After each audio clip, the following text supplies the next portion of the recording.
গত 15 বছরের জুলুম নির্যাতন বা ফেসিবাদী বা স্বৈরাচারী শাসনের কারণে শেষ হওয়ার পর অনেকগুলো প্যান্ডোরার বাক্স খুলে গিয়েছে, যে এই সমস্যা সংকটগুলো আমরা এতদিন আমাদের নজরে ছিল না। তার মধ্যে একটা মনে করি এই যে মাজার হামলার ঘটনাটা। তো ফলে আমি বলতে পারি যে আমরা অনেকে বলতে পারি যে আইন শৃঙ্খলা বাহিনীর যে অবনতি ঘটেছিল 5 আগস্টের পরে, সেটা আমরা হয়তো এটার কারণে আমরা 10টা 20টা 30টা ঘটনা ঘটতে পারে, এবং এর পরও কেন সেটা চলতে দেওয়া হলো, এখানে রাষ্ট্রভাবে চরম ব্যর্থতার পরিচয় মনে করি। এটা একটা বিষয়। আরেকটা হচ্ছে আমাদের যে এই মাজারের সাথে এবং এই মাদ্রাসাগুলা, যে কওমি দেওবন্দি মাদ্রাসাগুলার একটা দীর্ঘ একটা ঐতিহ্যবাহী একটা সহনশীল একসাথে সহাবস্থান করার প্র্যাকটিস ছিল, সেটা এটাকে হঠাৎ করে ভেঙে গেল।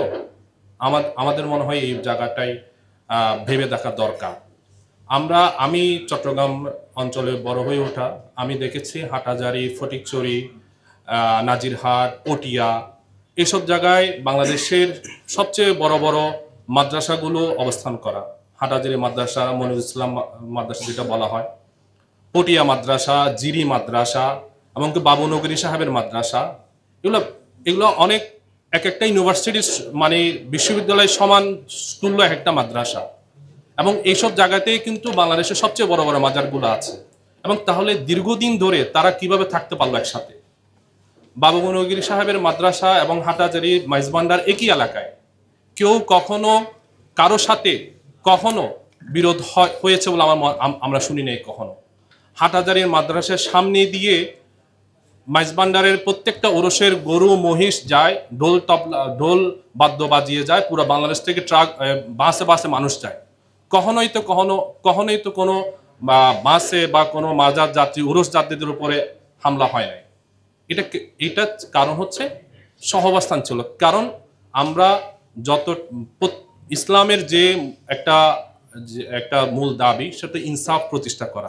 ইনসাফটা কি শুধু নিজেদের মধ্যে প্রতিষ্ঠা করা, নাকি অন্যান্য যারা ইসলামের যে মত বা পার্থক্য বলেন বা ইসলামের বাইরে তাদের ভিতরেও ইনসাফটা প্রতিষ্ঠা করা? এটা আমাদের যে ট্রেডিশনাল যে আলেমরা ছিলেন, পূর্ববর্তী আলেমরা ছিলেন, তারা এই প্র্যাকটিসটা করে গিয়েছেন, কিন্তু এখন এইটা আমরা পালন করতে পারছি না কেন? আমরা মনে হয় এখানে একটা ভালো ব্যাপার ঘটছে, সেটা হচ্ছে মাজারের ভিতরে নানা ধরনের যে সংকট আছে, অভ্যন্তরীণ সংকট, সেটা নিয়ে আলোচনা হচ্ছে। ফলে আমার যে ট্রেডিশনাল যে আলেমদের ছিল, মাদ্রাসা ভিত্তিক যে আলেমরা যে ইয়াটা ছিল, প্র্যাকটিসটা ছিল, তাদের ভিতরে কোনো অভ্যন্তরীণ সংকট তৈরি হয়েছে কিনা সেটা নিয়েও আমার মনে হয় আলোচনা হওয়া দরকার। এবং কারণ হচ্ছে এই ঘটনাগুলোর কারণে কিন্তু ওভারঅল আমাদের যে যা ইসলামপন্থী মাদ্রাসা যারা মুরব্বীরা আছে, যারা মাদ্রাসা ট্রেডিশনটা রক্ষা করছেন বা মেনে চলছেন, তাদের উপর কিন্তু একটা দায় চলে আসছে। কেন দায় চলে আসছে? কারণ তৌহিদে জনতা বলতে যে বর্গটা তৈরি হয়েছে, এই তৌহিদে জনতার সাথে কারা যুক্ত আসলে? শুধু মাদ্রাসার লোকজন যুক্ত? তা তো না। এখানে স্থানীয় পলিটিক্যাল লোকজন যুক্ত, এখানে স্থানীয় টাউট বাট্টারা যুক্ত, এখানে জমি দখল নেওয়ার এই বিষয়গুলো যুক্ত। তাহলে কি এই দায়গুলো কেন? এগুলোকে তৌহিদের সাথে, তৌহিদ বলতে আমরা যেটা বুঝি সেটা সে কি সম্পর্কিত? তাহলে এবং তাহলে ওই স্থানীয় মাদ্রাসা বা প্রশাসন মিলে কেন জিনিসগুলোকে আমরা ওইভাবে ডিল করতে পারছি না? এটা তো এই দায়টা তো আমাদেরও চলে আসে। আরেকটা বিষয় হচ্ছে, অনেক জায়গায় দেখা যাচ্ছে মাজারে ওরস বন্ধের জন্য বা কাওয়ালি বা নানা জায়গায় বন্ধ হওয়ার জন্য সরাসরি হামলা হচ্ছে, ঠিক আছে। এই হামলাগুলো আমরা একটু বলি, এই যে মতভেদ পার্থক্যগুলো ছিল, একটা সময় আমরা ওয়াজে চট্টগ্রামে দেখলাম যে সুন্নিদের মানে বেরলবিদের ওয়াজে এবং কওমি ঘরানার ওয়াজে তর্ক বিতর্ক হতো। এটা তর্ক বিতর্কের মধ্যে সীমাবদ্ধ ছিল। কিন্তু এখন এটা শুধু হামলা ভাঙচুরের জায়গা চলে যায় না, লুটপাটের জায়গা চলে গিয়েছে। এটা এটা তো ভয়াবহ লেভেলের বেইনসাফি, জুলুম। এটা তো ইসলাম বা তৌহিদ সমর্থন করে না। এইগুলো মনে হয় আমাদের এইগুলো নিয়ে আলোচনা হওয়া দরকার। আরেকটা হচ্ছে এই জায়গাটাই মাদ্রাসার জায়গাগুলা, আমার মনে হয় মাদ্রাসার যারা ঘরানা আছে আজকে, যারা মাজার বা খানকা পরিচালনা করছেন, তারা নিজেদের সংকটের কথা বলছে।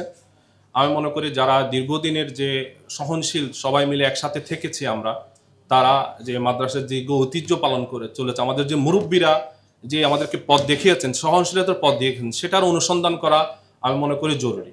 ধন্যবাদ।